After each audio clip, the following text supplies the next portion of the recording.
Hi everyone. We're going to enjoy a book called The Legend of the Candy Cane. It was written by Lori Wahlberg and illustrated by Richard Cowdery.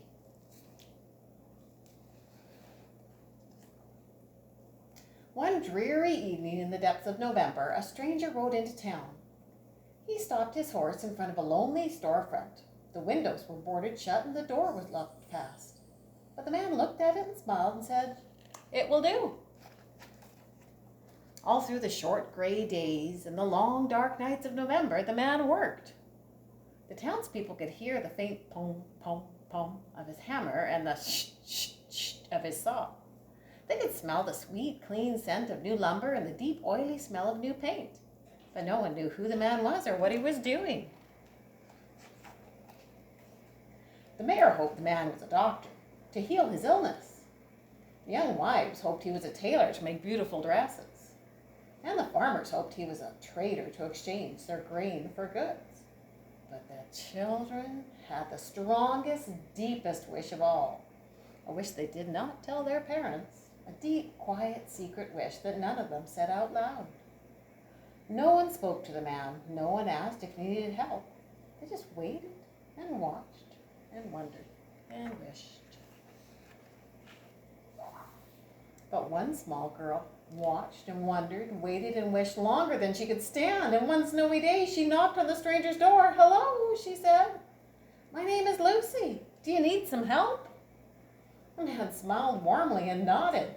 Then he opened the door and Lucy stepped inside. A long counter ran down the side of the room. Bare shelves filled the opposite walls. In the back were dozens and dozens of barrels and crates. "Could you help me unpack?" the man asked. Lucy's heart sank at the sight of all the boxes. What if they were only barrels of nails and bags of flour? But she removed her dripping boots and hung her coat on a peg. On stocking feet, she crossed the wooden wood floor and stood beside the crates. "Please, open it," the man urged.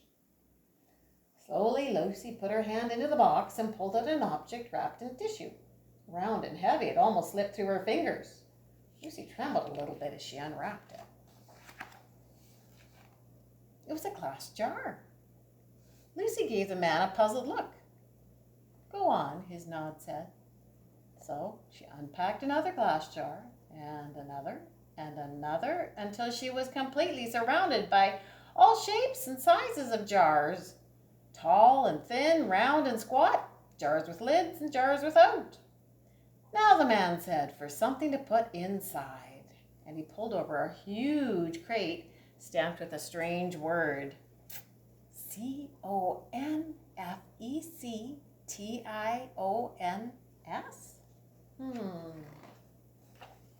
As Lucy unpacked, her eyes lit up. It was candy, her favorite candy, gumdrops. "Try some," the man said. She popped one in her mouth. Now she could hardly unwrap fast enough. Peppermint sticks, taffy, lollipops, chewing gum. Wide-eyed, she looked at the man. "We wished," Lucy said. "Yes, I know," said the man, "and here it is. Welcome to Sonneman's Candy Store. I am John Sonneman." Soon the small store was filled with candies, gleaming in their glass jars, raspberry suckers, tiny lemon drops, brightly colored jawbreakers, and long tangles of licorice, pink and white peppermints for church, and butterscotch balls for company.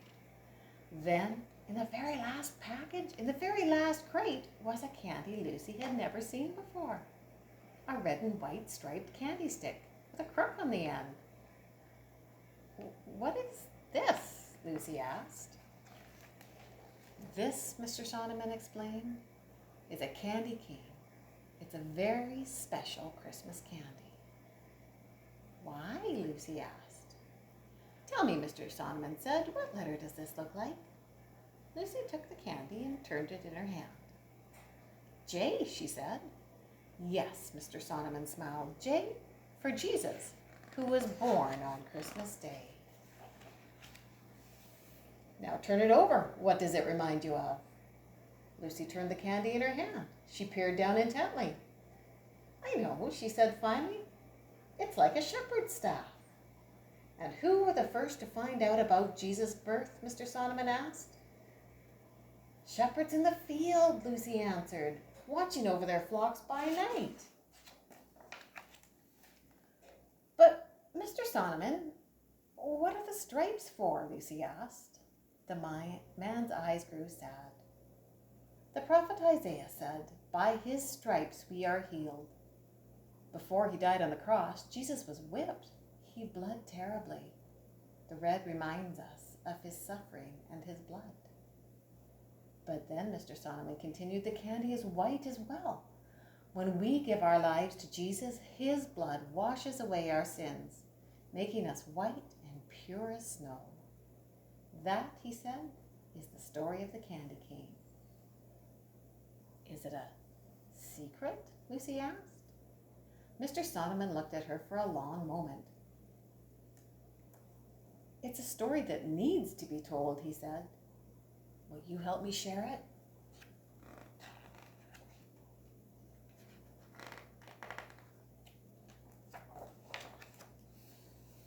It was now the depths of December. The town was whipped round by blizzard winds. For days the sun hid itself. But every morning Mr. Sonneman and Lucy ventured out. They wore heavy woolen coats and bright hand-knit scarves. And in their stiff, mittened fingers, they each held a bag. They went to every house in town. They traveled to every farm in the country. They knocked on every door in every home. They told the story and they left a small gift. And then they gave out an invitation. On the afternoon of Christmas Eve, the sun finally broke through the clouds, and Sonneman's candy store officially opened. The mayor came feeling better than he had felt in days. The young wives came dressed in beautiful smiles. The farmers came eager to trade grain for Christmas gifts, and the children ran in dizzy circles. Yes, their wish had come true. Yes, they had come to share in the opening of the candy store, but they shared something more, something bigger, and something better. On that Christmas Eve, they shared the story of the candy cane. They told the miracle of Christ's birth, the misery of his death, and the mercy of his love. Merry Christmas.